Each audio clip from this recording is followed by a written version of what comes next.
श्रीमन्नारायण दोस्तों, राधे राधे। महाराष्ट्र में कृष्णा नदी के किनारे करहरा नाम का एक स्थान है। वहाँ एक ब्राह्मण रहा करते थे। उनके घर में 4 लोग थे, ब्राह्मण, उनकी स्त्री, पुत्र और पुत्रवधू। ब्राह्मण की पुत्रवधू का नाम सक्कूबाई था। सक्कूबाई बहुत ही बड़ी भक्त थी और बहुत ही आज्ञाकारी और सुशील थी, पर उनकी सास उतनी ही दुष्टा, अभिमानी, कुटिला और कठोर हृदय की थी। पति और पुत्र भी उसी के स्वभाव के अनुसार ही अनुसरण करते थे। सक्कूबाई जी सुबह से लेकर रात तक बिना थके हारे घर के सारे काम किया करती थी। शरीर की शक्ति अधिक काम करने के कारण अस्वस्थ रहने लगी थी, फिर भी वह आलस नहीं करती थी। मन ही मन भगवान त्रिभुवन के स्वरूप का अनुसरण और ध्यान किया करती थी। दिन भर काम करने के बाद भी उन्हें सास की गालियाँ और लात घूंसों का सामना करना पड़ता था। पति के सामने 2 बूंद आंसू निकालकर हृदय को शीतल करना भी उनके नसीब में नहीं था।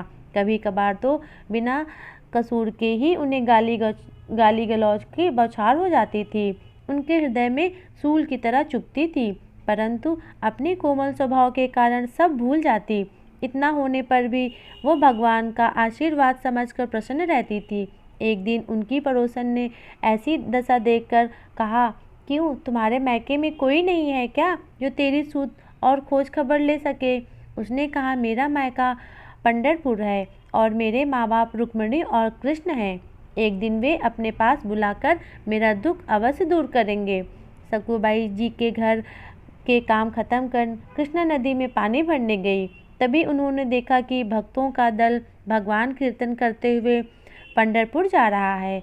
एकादशी के दिन वहाँ पर बड़ा भारी मेला लगता है। उनकी भी पंढरपुर जाने की प्रबल इच्छा हुई, पर घर वालों से आज्ञा मिलना तो संभव ही नहीं था। ऐसा सोचकर वो भी उस मंडली के साथ चल दी। यह बात उनकी पड़ोसन ने जब उनकी सास को बता दी, माँ के कहने पर पुत्र घसीटते हुए सक्कूबाई जी को घर ले आया और उन्हें रस्सी में बांध दिया। परंतु सक्कूबाई जी मन ही मन प्रभु के चरणों में लगा रहा और वो रो रो कर रात दिन प्रार्थना करती रही, क्या मेरे नेत्र आपके दर्शन के ही रह जाएंगे?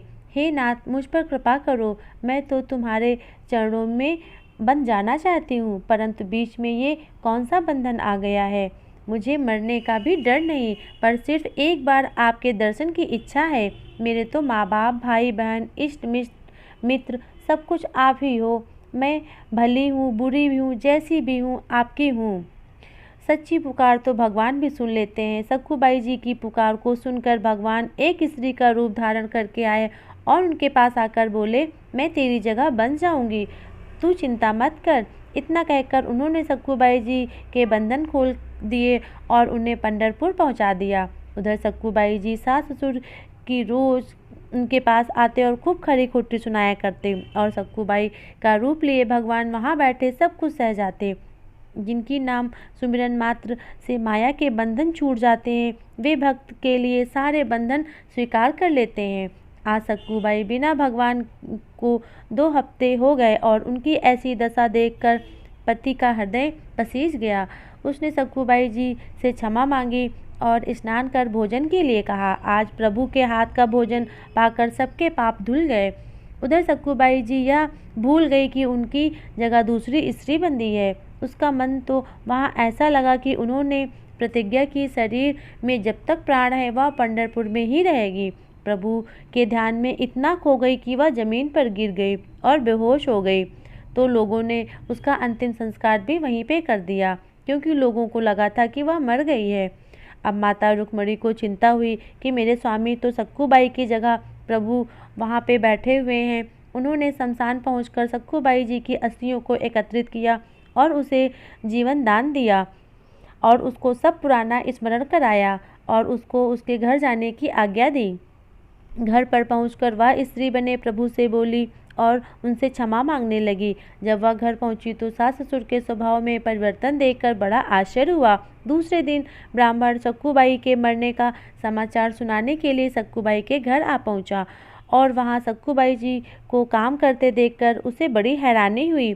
उसने सक्कूबाई के ससुर से कहा, तुम्हारी बहू तो पंढरपुर में मर गई थी, फिर ये यहाँ जिंदा कैसे है? पति बोला, सक्कूबाई तो पंढरपुर गई ही नहीं थी, तुम भूल से ऐसा कह रहे हो। तब सब सक्कूबाई से पूछा गया तो सक्कूबाई ने सारी घटना सुना दी। सभी को अपनी गलतियों का बहुत ही पश्चाताप हुआ। अब सब कहने लगे, निश्चय ही वे लक्ष्मीपति थे। हम बड़े ही नीच और अधर्मी लोग हैं और भक्तिहीन हैं। हमने उनको ना पहचान कर व्यर्थ ही उनको बंधन में बांध रखा और ना जाने कितना कुछ उनको कहा और कितना कलेश दिया। और उन सबके हृदय में शुद्ध हो चुके थे। उन्होंने सारा जीवन प्रभु की भक्ति में लगा दिया। सच ही है, प्रभु अपने भक्तों के लिए क्या कुछ नहीं करते। प्रेम से बोलो जय जय श्री राधे।